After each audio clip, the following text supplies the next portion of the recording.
warahmatullahi wabarakatuh. Berjumpa lagi dengan Pak Trisno.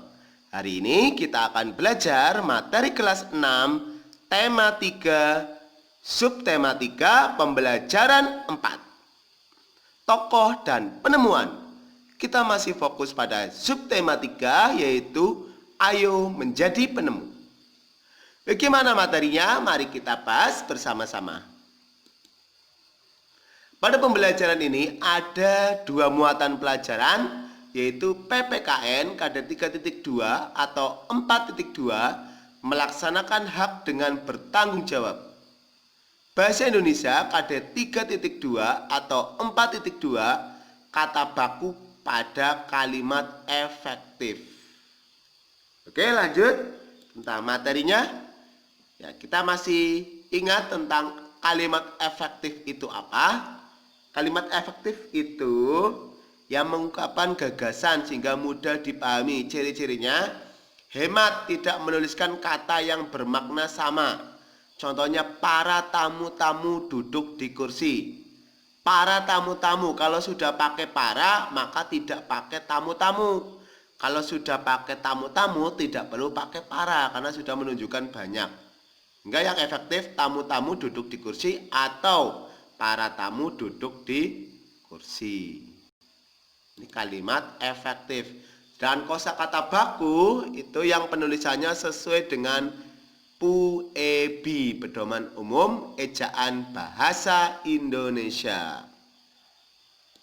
Baik, ini contohnya ada teks berjudul Rambu Lalu Lintas. Nanti kita bisa cermati setiap kata, setiap kalimat untuk menentukan kata tidak bakunya dan kita ubah menjadi kata baku. Selain itu juga kalimat yang tidak efektif kita ubah menjadi kalimat efektif. Contoh, nanti Pak Guru berikan contoh. Nah, nanti ini dicermati lagi ya bacaannya. Contohnya di sini. Ngelihat. Ngelihat itu tidak baku, yang baku apa? Melihat. Kalimat tidak efektif, tadi Pak Guru menemukan satu untuk contoh ya. Kita semua pasti sudah mengenal lampu lalu lintas. Ini tidak efektif, kenapa?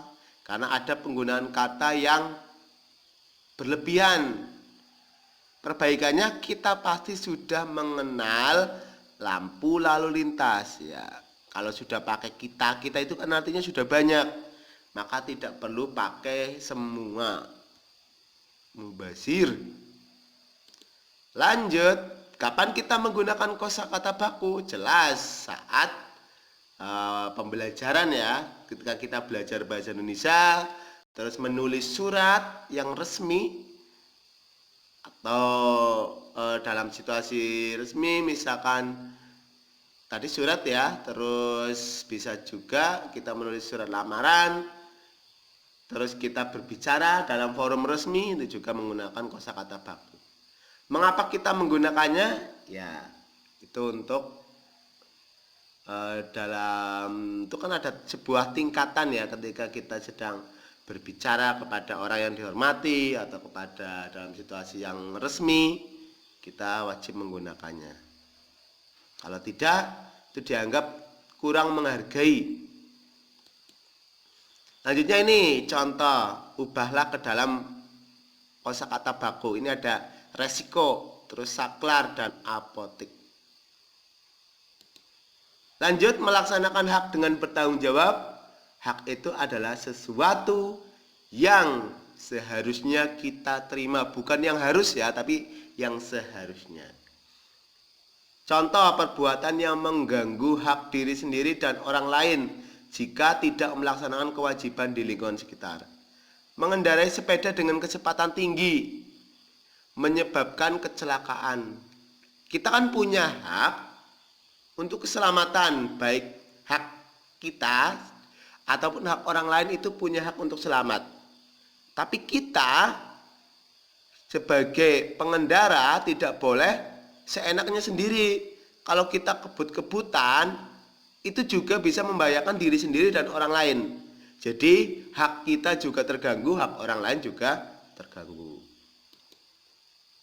Setiap warga negara mempunyai kewajiban untuk mematuhi rambu lalu lintas agar hak orang lain mendapatkan keamanan dan kenyamanan terjamin. Berdasarkan pengalamanmu, diskusikan dalam kelompok tentang contoh sikap warga yang sudah menunaikan kewajiban sebagai warga yang baik di jalan raya. Berikan pula contoh pengguna jalan yang tidak melaksanakan kewajiban. Nah, ini nanti tuliskan di tabel seperti ini, di kolom-kolom seperti ini. Melaksanakan kewajibannya contohnya apa? Tidak melaksanakan kewajibannya contohnya apa? Akibat tidak melaksanakan kewajiban contohnya apa? Ini di jalan raya. Nanti anak-anak bisa temukan. Selanjutnya ini contoh rambu lalu lintas. Apa artinya? Yang ke-1, yang kedua, 3, 4, 5, 6, dan 7. Kalau kita lihat yang 1 ada tulisan stop, berarti disuruh untuk berhenti. 2 ini kita bisa lihat di belakang truk, biasanya ini artinya jaga jarak. 3 ini adalah lambang perlintasan kereta api. 4 ini ada gambar motor, kok ada tanda silang di sini, berarti kendaraan bermotor dilarang lewat. Yang kelima ada gambar Cibitung tapi arahnya ke kiri, berarti kalau kita mau ke Cibitung arahnya ikuti arah kiri. Terus yang keenam ada gambar tanda plus dan ini ada tempat tidur, ini simbol adanya puskesmas. Yang ketujuh ada Dieng, terus ada tulisan 10 km, berarti kalau kita ingin ke Dieng itu masih 10 km lagi. Ini penjelasannya ya. Nanti ada yang pertanyaan yang belum terjawab, silakan anak-anak bisa jawab. Manfaat rambu-rambu tersebut bagi pengguna jalan. Lalu jika rambu-rambu tersebut tidak ada, apa pengaruhnya terhadap pengguna jalan?